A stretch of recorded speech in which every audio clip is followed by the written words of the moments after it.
one more short story.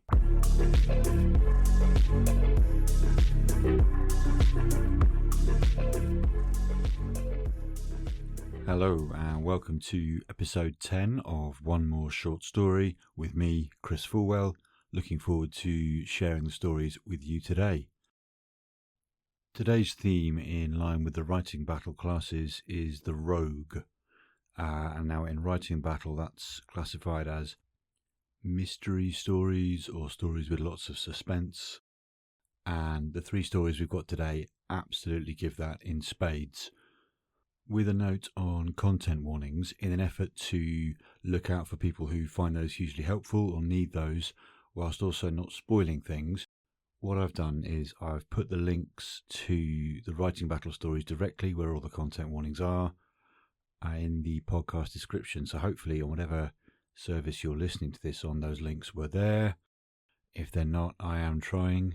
So yes, those content warnings will be on the original stories on the Writing Battle website. So let's get cracking. First of all, we have a wonderful story by Rhys called Gabby, Wabby, Dabby, Labby.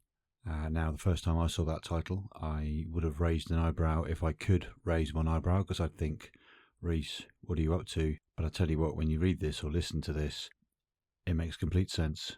And yeah, he's done a really good job with the suspense here.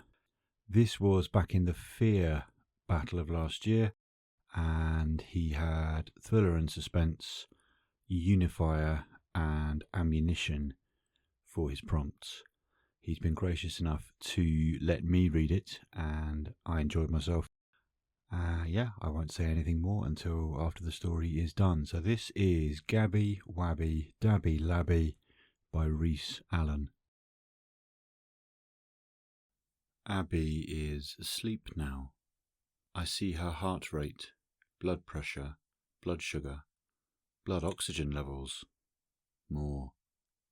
I see every biometric of her existence as a stream of data, accumulated, monitored and regulated by the life chip implanted in her brain. It is such a clever chip, so clever to keep her alive. But Abby is quiet, so quiet. Does she miss me? I often think of Abby, of how we met at her birthday party, of our sleepovers, and how we laughed and played our silly games. She liked me to sing. "Sing me a song, Billy," she'd beg, jumping on the bed as she did so, scaring her cat into a panic and making me giggle. I'd always sing the song in the same voice, but I always changed the words to make her laugh more. Gabby, Wabby, Dabby, Labby, a silly song for silly Abby. And we'd laugh so much, and we would talk, and sometimes Abby would cry and hug me so tight. Then it would be sleeping time. Her mother would always call out to us, "Don't forget to brush your teeth, Petal." Then she would come into the room and tuck her in tight. "Good night, sweetheart." "Don't forget Billy." And then she would tuck me in too. "Good night, Billy. No talking now." I'd lay on the floor beside her bed and listen to her breathe until I too had to sleep. I hated sleep. I hated the dark, the nothingness. I hated no talking now. One time, Abby locked me in her cupboard for a whole day. Cats always land on their feet. I'd told her that because that's what it said everywhere. I told her because Tibbles was scratching me and biting, and I was scared, and Abby was so mad, so I said throw it out of the window and cats always land on their feet. It was a silly game to watch Abby catch the cat, and then even funnier to watch it fly. But then her mother came charging up the stairs, shouting and crying, and Abby said, "Billy made me do it." And then I was in the cupboard and no talking now. Later, she let me out, and she was so sad. I hate to see her sad. I hate it more than anything, so I said maybe only the bad cats can't land on their feet. Yes, she'd said, Tibby must have been bad. Bibby, Dibby, Wibby, Quibby, no more naughty Mr. Tibby. Abby giggled, and we were friends again. But now her mother didn't like me. She came into Abby's room the next day and sat on the bed. Tibby will be okay, the vet says. A broken leg. Abigail, it could have been so much worse. She picked me up. Billy's just a toy, kiddo. You know it's not real. I was shocked, outraged, afraid. A toy? A silly game? I am Abby's friend. Her super smart AI-enabled override. No talking now, Billy. Abby punched the covers of her bed with such force it made me jump. He's not a toy, Mama. He is my friend. Did it really say that? About Tibbles? Her mother had put me back down, and I couldn't talk because the command matched the right voice print. But I could still do my dance, and so I did it. But very slowly so that only Abby would notice. She knew I was scared.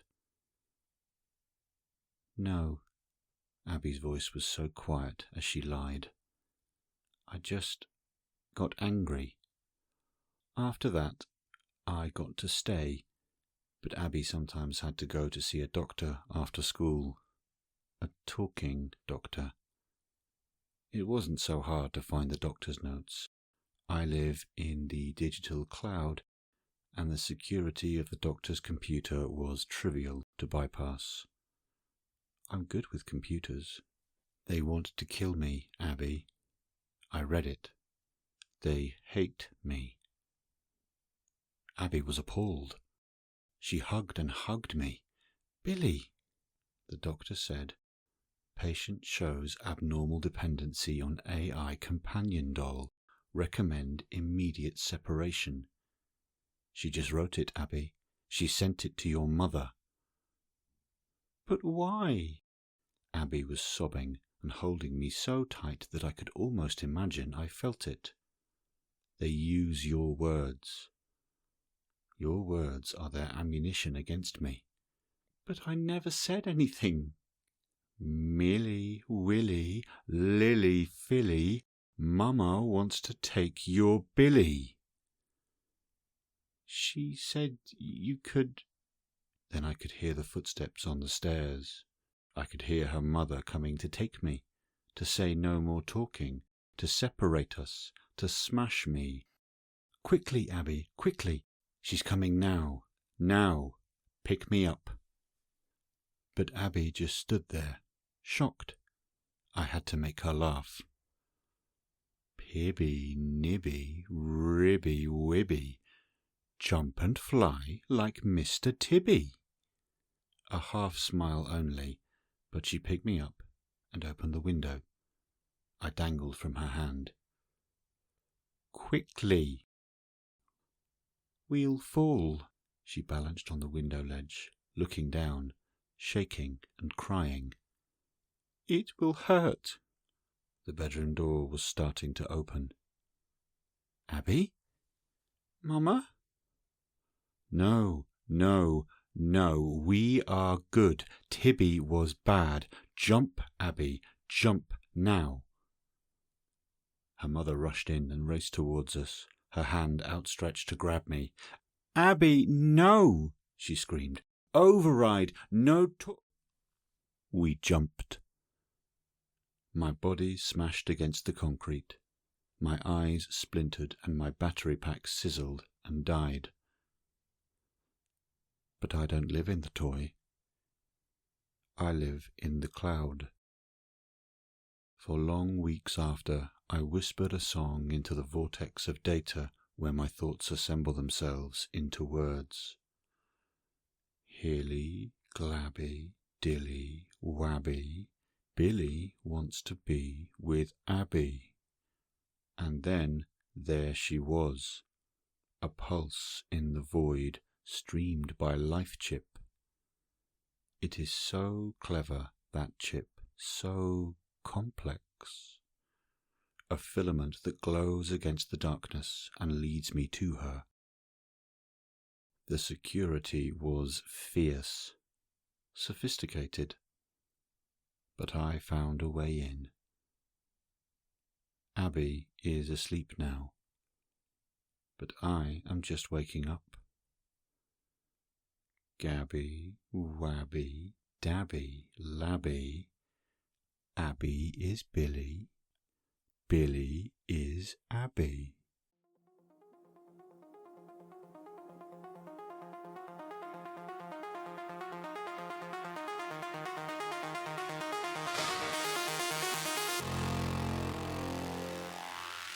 Well, there we go.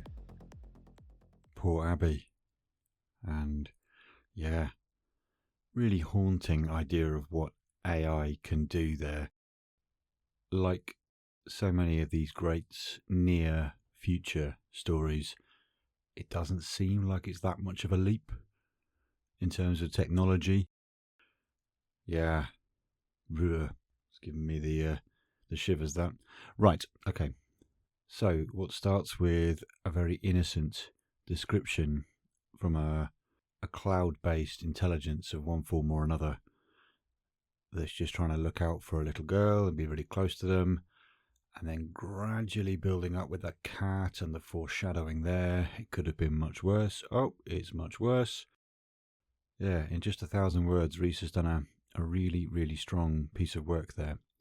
Rhys got himself to the Sweet 16 in the Fear battle. I remember that because my story was due to Faces in the Sweet 16, but then I got taken out one round before, and the same person beat Rhys as well, and they got quite far in the competition. So, not that I'm bitter or anything. Okay, continuing with our theme of mystery or suspense, we have a story fresh from the first battle of 2026, the Owl battle. Strange two words to say together out loud, isn't it? The first professionally judged competition of 2026 on writing battle, and it's The Chicken Man by C.M. Gilbert. Now, Corey's done an absolutely blisteringly good job here. I love this story the moment I laid eyes on it, and I think I bothered him about putting it on the podcast before the results came out, and I knew I had to wait and everything and be sensible about it, but I really, really, really like this story. It was in the cryptid fiction genre. I don't pretend to be an expert on all things cryptid, but that sort of supernatural, monstery type thing. Gosh, I'm so articulate today. So yes, Corey had the prompts of cryptid fiction, Rebel and Belt, and this story is read by Andrew Fieler. This is Andrew's first narration for us, and I'm very grateful for that. He has narrated this well. Andrew actually grew up in Ohio, where I believe this story is set. So I think, again, it is time for me to stop talking and to let Andrew take over. And here is the story of The Chicken Man by C.M. Gilbert, narrated by Andrew Fieler.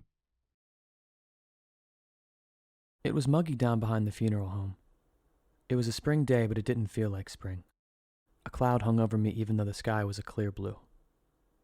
"Have you ever heard of the Chicken Man, bud?" Jeremy asked as we watched the water ripple from the moss-coated rock he just threw into the creek bed. Even though he was only a few months older, my cousin Jeremy always called me Bud. I shook my head as I tugged on my tie, trying to loosen it slightly, but not to the extent Jeremy had already done to his. His neck was rotund, like the rest of his body, but he still looked small next to the baggy clothes and large belt. "Not too talkative, huh?" Jeremy asked. "It's all right with what all you've been through and all. You just need what my old man calls a distraction. Let me show you what I discovered earlier." He led me past the creek and into the tree line and away from the numbness. The chirp and dim light of the morning darkened as we went along what Jeremy called the game path. Look at that and tell me that's not the footprint of the chicken man. There was an impression in the wet patch of ground 10 times as big as my hand. It really did look like a chicken had walked there. A giant one. Every man needs some snuff when chasing monsters. Jeremy pulled out a round container from his pocket. Just take a pinch and put it between your cheek and lip, like this. It smelled damp, like what Mama would rub on my chest when I had the croup, and tasted like it too. I spit it up all down my funeral jacket. You'll never catch me dead in one of those fancy straitjackets, Jeremy chuckled as he patted me on the back and spit the tobacco juice on the ground. We followed the path, the number of gnats increasing as the mugginess got heavier. Damn bugs, Jeremy swatted in the air. And damn it to hell with this heat. I took my jacket off and tied it around my waist. As Jeremy tugged up his white sleeves, blue-tinged bruises shone in the gloom. He noticed my stare. Nothing to worry about, bud. Just a run-in with the old man's belt. His aim ain't too good after he's kicked back a few. He put his hand to his chin like he was in deep thought. Do you think we'll grow up to be like our pops one day? I kicked the dirt where Jeremy just spit and shrugged, my head down. I didn't want to talk about Papa. We kept following the path for what felt like forever that late morning. I was happy to be away from the funeral home, away from my crying mama and little brother. I had no more tears to give.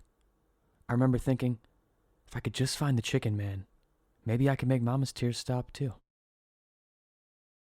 The footprints, smudged and a lot smaller and varied than the first one, led to a thicket of brush. It was dense, with briars and some type of dark blue bloomed flower. A few white feathers lay scattered on the ground. As we approached, it started shaking. Something lurked within, something large, and it wasn't happy. We stopped dead in our tracks and stood there, scared and trembling. Before I could take a step forward, Jamie grabbed my elbow. Whatever happens, just know I'd rather it was my old man up in that casket instead of yours. He looked over at me then. I could see through the sweat and flushed face he meant it. A sound erupted from the brush, loud, terrifying. A crowing that shook us through and through, a resonance I can still feel to this day. We fled back to the funeral home, as fast as our feet would take us. As soon as we busted through the tree line, an arm grabbed Jeremy by the collar and started dragging him up the hill to the parking lot. Damn it to hell, Jeremiah! Your mother's been worried sick! His old man's face was red, like someone who'd been crying, but his eyes didn't have that teary expression to them. Jeremy gave me a thumbs up from the car window, a smile back on his face as they drove away. It was the last time I ever saw my cousin. My mama moved my little brother and I away shortly after. I've always wondered if I went back to those woods, if I'd find the monster that hid in that thicket. Hey, bud, a small voice said to me, bring me back to reality. I never expected to be back here, at that same creek bed. But I owed it to Jeremy for getting me through that day when we were kids. So here I am, older, more worn, but still quiet. Still trying to find the distractions when they're needed. I looked down to see a little boy. Well, maybe not little. A bit rotund. He had dirt on his nose and a grin on his face. He must have been Jeremy's boy. Is it true you grew up with my papa? I got down on my knee and put my hand on the boy's shoulder. The boy's dress sleeves were short. His arms looked cool in the morning mugginess, with no tinge of blue. Sorry if I bothered you. I just miss him. That's all, the boy said. It seemed Jeremy didn't grow up to be like his old man after all. I want to tell him I know what it's like for a young boy to lose his father, that everything's going to be okay. But sometimes you just need a distraction from the path that life winds. Jeremy taught me that. I cleared my throat. Have you ever heard of the chicken man?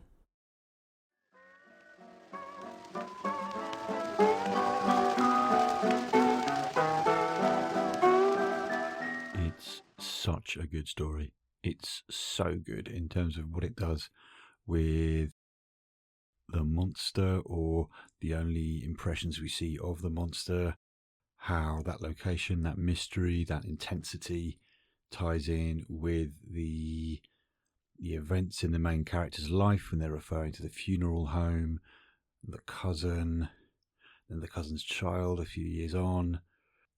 Corey actually wrote that in honour of a member of his own family, which was a really great thing to do, really vulnerable thing to do, to put yourself out there and do that. And I can only say that you've done him proud there, Corey. You've done a really, really good job. I fully expected to see this romp all the way through the cryptid fiction genre. It got to the thrilling 32, the last 32 out of hundreds of writers, and okay, there were people like me who were hoping it would go further, and I'm sure Corey was as well. But you know what, that's nothing to be sniffed at. That's significantly further than the overwhelming majority of competitors, and you should be very proud of that. Very, very proud indeed. Our last story today is The Cost of Mercy by Harry Humber. And this is from last year's short story contest in 2025 from the vampirical romance genre. Now, this is also one that I read and thought, this is right up my street. All the stories I pick for the podcast I like and I think are good. It would be a bit silly of me to pop a story on here that I didn't think was any good. So rest assured, if your story's ever appeared on this, you've got my vote, so to speak.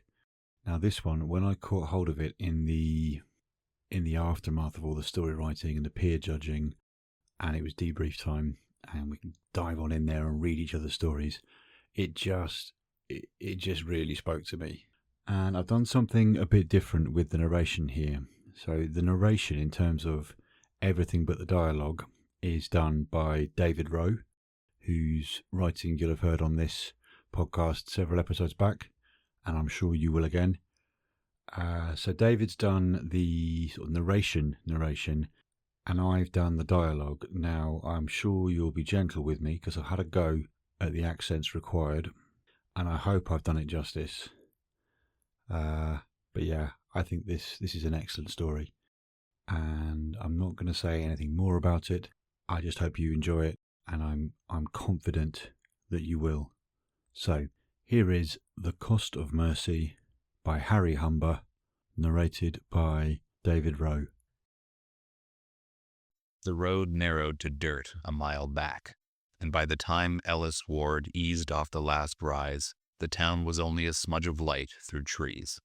The farmhouse waited at the end of a wind-worn track, boards gone gray, porch slanting. He shut off the headlights and let the dark take the yard.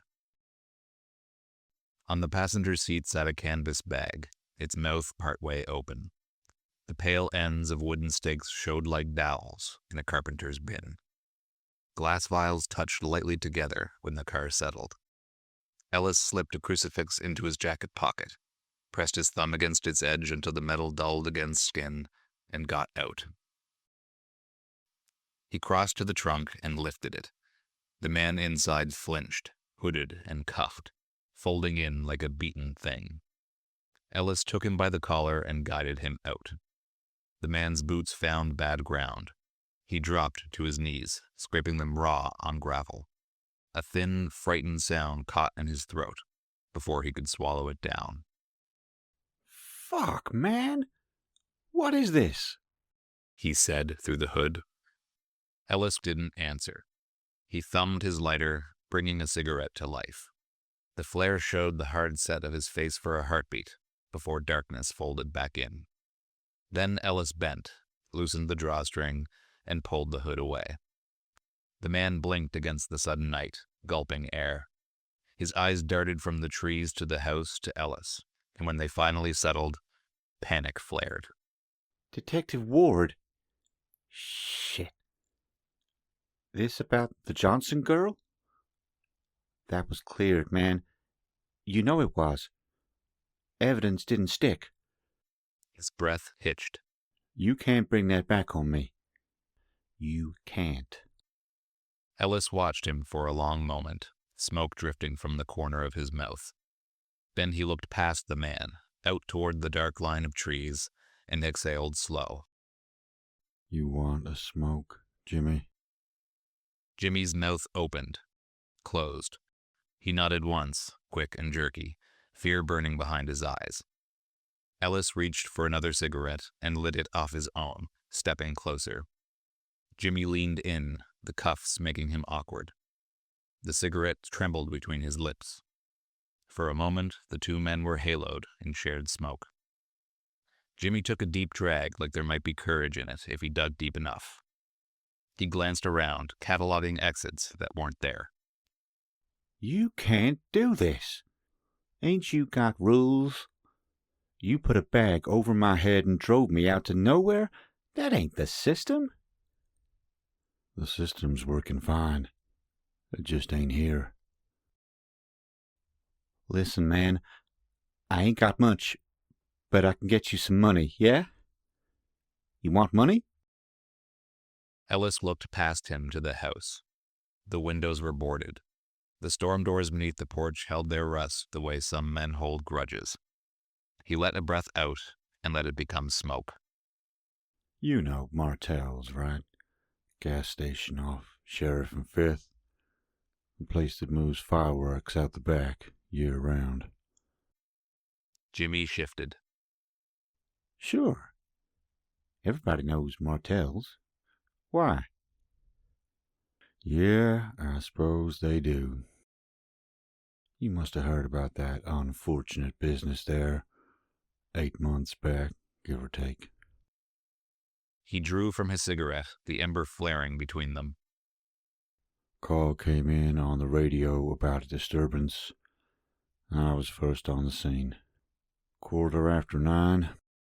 Sky already forgetting it had ever been blue. He flicked ash and watched the ember fall. I thought I'd referee a punk dispute. You know the kind. Plastic won't swipe.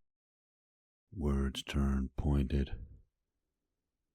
I opened the door and the bell rang that same tired way. He let the image sit and didn't push it. The night took a step closer. We gotta do this out here. We can go to the station. I won't say shit about this to nobody. Ellis ignored him. He walked to the passenger side, opened the door, and lifted the bag. He let it drop beside him. Wood hit wood. Vials gave a fine, bright clink. What's in the bag, Ward? Ellis looked at it a moment, then drew in another breath of smoke. Gone and lost my train of thought. Oh, yeah. He came back to Jimmy. Floor of Martell's was snow with glass from the liquor cabinets. One pump outside still running, meter chattering to itself. The attendant was down behind the register. A woman and a little girl, face down together in the corner by the coolers. 3 bodies, blood everywhere. My eyes counted before my mind knew what it was looking at. Jimmy stared at his face. He pulled on the cigarette and held the smoke like it could keep something inside him from breaking. I've been on the job nearly 20 years. Seen what men do when they're angry, scared, bored, drunk, proud. It wears a shape you learn to recognize. This didn't wear that shape. This looked like a dog got into a nightmare and forgot the way back. Jimmy's mouth tightened. You think I did that? I ain't no animal, Ward. I do stupid, sure. I do ugly, too. But I don't do that. I wasn't there. Ellis raised a hand and the words stopped. Silence folded in around them, heavy, expectant. The only sound was the faint hiss of the cigarette burning between Ellis's fingers. Jimmy's breath came quick and shallow, his eyes darting like he was trying to find a shape for what was happening. Tell me you don't think I was there. Ellis looked down the long line of his own smoke. When he spoke, his voice thinned, stretched. I didn't notice the Civic at pump 3. Not at first. Too much else wrong. Then something on the dash caught the light. Sequined headband with a bow. The kind Lily's dance class wears where they have to match at recital. He swallowed once and kept going. Practice was that night. Ava would have filled up after so she wouldn't have to do it in the morning, because mornings go better if you plan for 'em. She had lists. She'd check a box and smile like the world snapped to shape. She would have had Lily in tights and that little wrap skirt she wore around the kitchen just to see what air could do when she spun. I didn't notice the car until I did. When you do, it lands on you in a way bones don't want to hold. Jimmy watched him as if looking too hard might make the story stop. I went back in. This time I looked, not just saw. The woman and the little girl in the corner. That was them. Ava. And Lily. My wife. My daughter. His voice thinned. Lily had been working on her port-de-bras and saying it all day because it made her mother laugh. It wasn't me, Jimmy said carefully, like stepping onto thin ice. Ellis picked up the bag and grabbed Jimmy by the scruff, dragging him towards the storm doors. Jesus Christ, you can't do this, Ward. Jimmy cried, voice shaking. You gonna throw me in that hole, pray it makes something right? I didn't do it. You've lost your damn mind. Maybe. Maybe I lost it at Martell's and something else put it back together. Maybe that's a distinction that matters to someone. Look at me. Jimmy looked into his face and found nothing there to hold on to. You want me to say I'm worse than scum? Fine. I am. But I didn't do that, Ward. That wasn't me, goddammit. Ellis's gaze held steady. He didn't respond. He crouched and worked the old chain at the storm doors, stubborn metal giving with a sound like a small decision taken back. He eased them open and a draft breathed up them. Cool, damp, carrying a smell that made Jimmy's stomach tighten. Jimmy rocked forward without meaning to, drawn by absence. He could not see stairs nor walls. He could not see anything but black.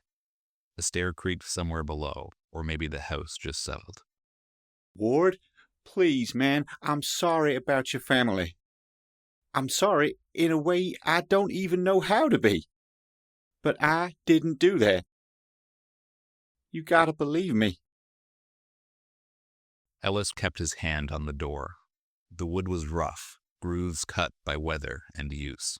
He had stood like this a dozen times in the last 8 months, and would stand like this again until he stopped needing to lie to himself about need. He watched the dark until it changed flavor, the way air does when someone steps into a room. I know you didn't, Jimmy. I told the worst part badly. I told you they were dead. That ain't the truth I wake up to. The truth is, they stood up. They stood up and looked at me with eyes that didn't know morning no more. They stood up, and they were something else. Jimmy swallowed hard. What are you saying exactly, Ward? Ellis didn't answer. From below came a small sound, the weight of a foot that barely weighed anything touching the bottom stair, then a voice no louder than a breath. Daddy? Jimmy flinched like he'd been struck. No. No, you can't put me down there with your ghosts. Not ghosts. Ellis said. He stepped close, put his hand on Jimmy's shoulder the way he had when guiding him from the trunk, a steady pressure. Ghosts don't need to eat. Jimmy twisted, fast and clumsy, and Ellis took his foot from under him and let the rest happen. Jimmy fell backward into the dark, a short cry breaking on the steps, before the cellar swallowed him whole. There was the scrape of bodies adjusting, a caught breath, then a sound too soft to belong to hunger and too hungry to belong to anything human. Ellis's jaw clenched. He didn't look away. He listened until the struggle became feeding, until feeding became quiet. When the noise below settled into sated stillness, he set a hand on the door and lowered it gently, as though putting a child to sleep. The chain slid home with a tired clink. Good night, my girls. I'll be back soon. He stood there a long time after the yard went still again, smoke fading from the ruin of his cigarette. When he finally turned, his face looked emptied out, like a place light used to live. At the car, he dropped the bag onto the passenger seat. It settled with the dull weight of something that knew its purpose. The glove box sat open an inch, the photograph inside curling at the corners. Ava and Lily, taken in spring. His wife laughing, his daughter blurred in motion, dancing. Always dancing. He stared until his throat locked. He thought of Lily's voice calling Daddy through the dark, how some part of him still believed it was her. He thought of Ava's breath warm on his neck the last morning they were alive, how she'd kissed him goodbye like it mattered. He had what he needed to end it, the means of mercy. Some nights he pictured doing it, opening those doors, whispering their names, holding them one last time before the light took them. Other nights, like this one, he drove. The bag shifted when the car moved, glass whispering against wood.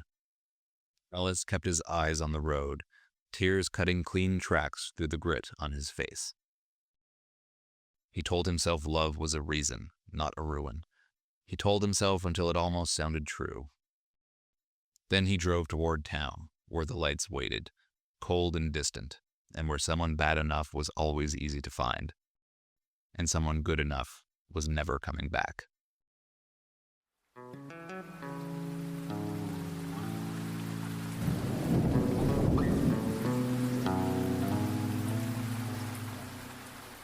It's just such strong writing. It's really, really, really well written. The interplay between the two characters, the feeling of dread and suspense throughout, when you know something bad, something unpleasant is coming, but you don't know what. And then when Ellis slowly reveals what's happened at that gas station all those months ago, and the horror of what is coming their way by that farmhouse becomes clear. Oh, it is so well done. Harry had a great run with that story, got himself all the way to the final, and, for my money, it could have gone either way. The winner was excellent. Harry's was excellent. This guy's going places. So, Harry Humber, you heard it here first. Well, that's it. 3 mystery and or suspense stories. Thank you for joining us on episode 10 of One More Short Story with me, Chris Fulwell. We'll see you next time.